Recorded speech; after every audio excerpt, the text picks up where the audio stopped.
Hi, this is Tracy HD, and I want to thank you for joining me today for our daily guidance and energy reading. And we're using the Oracle of Fairies by Karen Kay. You can use this as a pick a card reading, card 1, 2, or 3, or you could use it as a blended reading with all 3 cards. And as I shuffle the deck, I'm asking all light beings, angels, and God, please relay the message I need to share with my viewers for the highest good of all. And we have card number 1.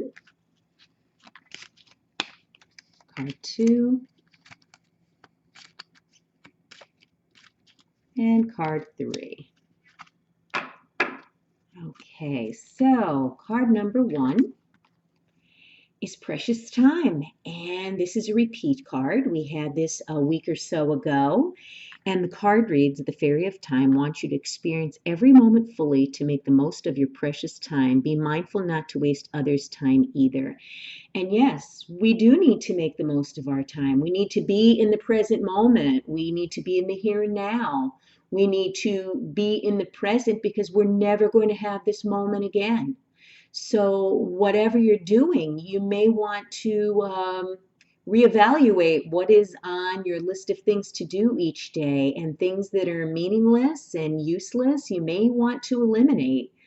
And unfortunately, this may include friends, family members, lovers, spouses, partners, because we tend to waste a lot of time on people that aren't giving us back what we give to them.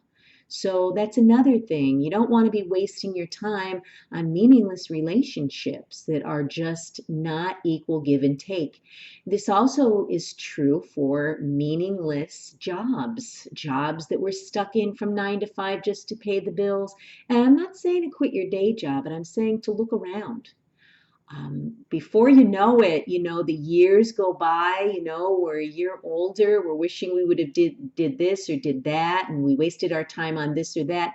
It's truly never a waste of time, so to say, because we all have lessons to learn from these situations that might not seem up to par or seem fair or seem enjoyable. They all have lessons to teach us, but we want to keep track of our time and what we're putting our time and energy into each day. Make sure it's productive, make sure it's fulfilling.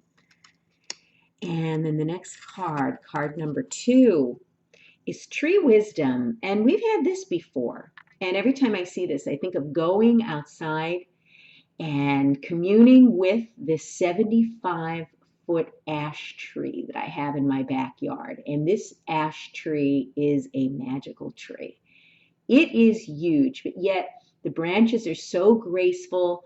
In the spring, there's these little white buds. The tree is absolutely beautiful at any time of the year, even now in the winter when there are no leaves. It's just such a humongous tree, and you wonder like how long it's been here. It's probably been here like 100 years for it to grow that big. And any tree that you may encounter has wisdom within it.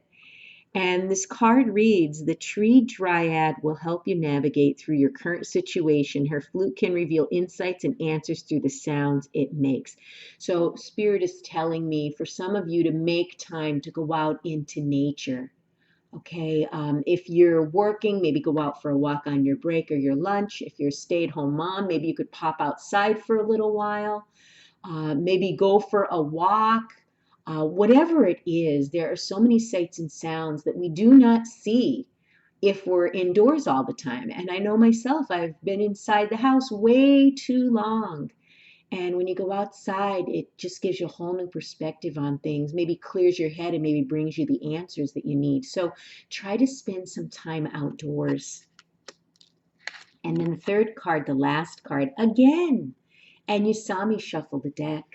We have inspiration again. So some of you out there are not exploring your creative side. You need to be inspired to do so, whether it's taking up a new course of study, maybe creating something. I actually wanted to start crocheting again. I haven't crocheted in years. And I did start sewing again. And like I said, I made a really beautiful crossbody bag. And I'm working on some bracelets today. So whatever inspires you take time to, embrace your inner child, do something just for the fun of it. We can't be all work and no play. We can't be serious all the time. Sooner or later, the drudgery of everyday life could really drag us down, and we don't want to become low vibrational like that. And the card reads, be prepared as you will receive a visit from the Fairy of Inspiration. Come dusk or dawn, she can call at any time. So whether you want it or not, some of you out there are going to be visited by this Fairy of Inspiration, and it's going to tell you that you just need to let go and let loose and pursue whatever it is that you want to do, something creative, something that inspires you. Maybe even some of you will be changing a job because you're inspired to do something more meaningful, or maybe become a Reiki healer, or maybe start making YouTube channels. I mean, inspiration could mean many, many things. So sooner or later, you're going to become inspired. So if you've been feeling lackluster and dull, like nothing's changing, and it's easy to feel this way in the Northern Hemisphere because we're in winter. It's dark and dreary today. It's cloudy. I didn't even know if I'd be able to make the video because I like natural light in my videos, and I've gotten a little bit of light in here. But when it's dull and dark and drab, we need something to inspire us, something to lift us. Beautiful, beautiful reading. If you've enjoyed this reading, please give it a thumbs up, like it, share it, and above all, subscribe because I will be back with more.